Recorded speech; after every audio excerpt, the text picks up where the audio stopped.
Hello, I'm Jackie. I was born in 1952 at my grandparents' house. That was also the day King George VI died.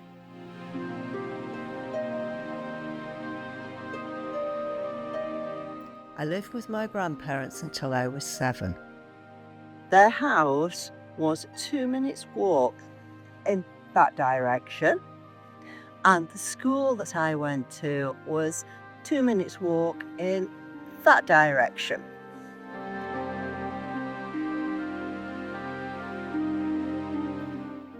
My granddad was a gardener, and this is where he worked, Limeside Park.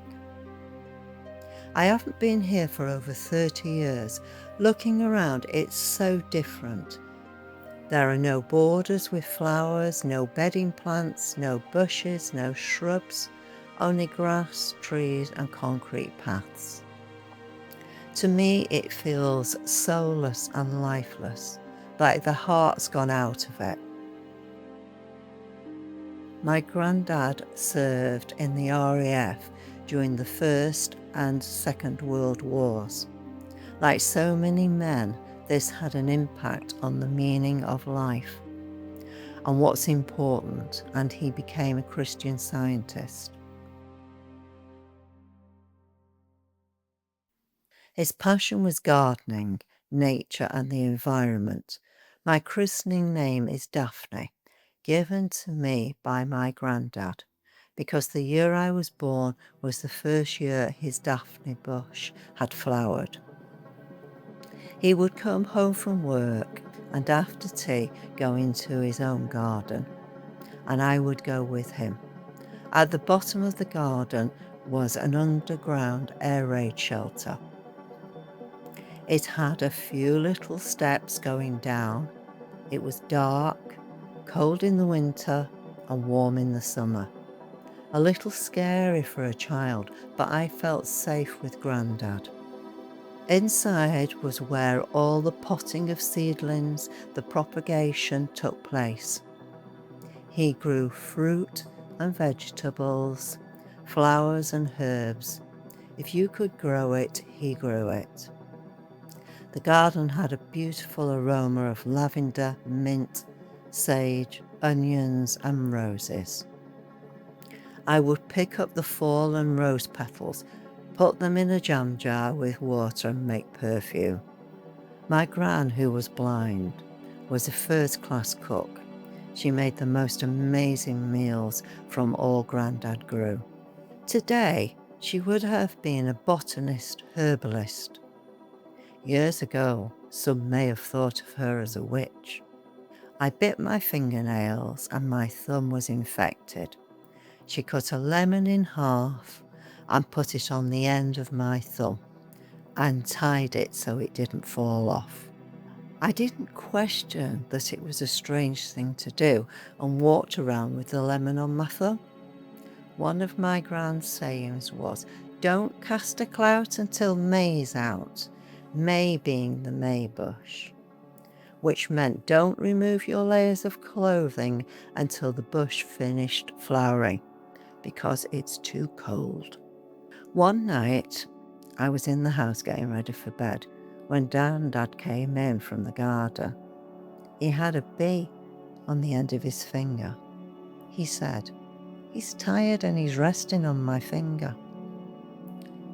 Put your finger next to mine and he may walk onto your finger." And he did. Again, this was a natural thing to do. Didn't feel strange.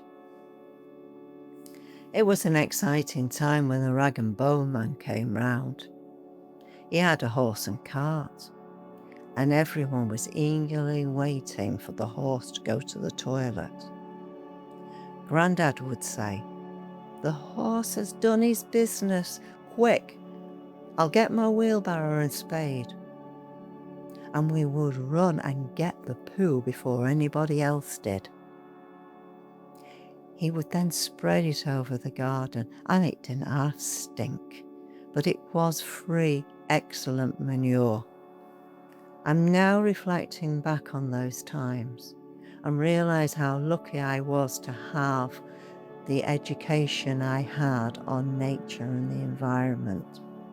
While I've been doing this project, I've talked to my children about those times, and they said, I didn't know that. This is all new to me. It's so important we pass on these stories to each generation. I hope you enjoyed listening as much as I enjoyed doing it. What is wild to me is the environment, the wind, the rain, the sun. That's all wild to me. Plus everything that grows naturally, like the hedgerows, they're wild. They have beautiful, the blackberries and all the other berries on them. That's wild to me. People are definitely part of the wild environment because there's nothing nicer than going somewhere and having a beautiful walk, lovely conversation in an open space that is quite wild. Could be by the sea, could be the wave just crashing up on a day they've got a high tide and it's coming over the wall, and going and looking at that with someone else. That's wild.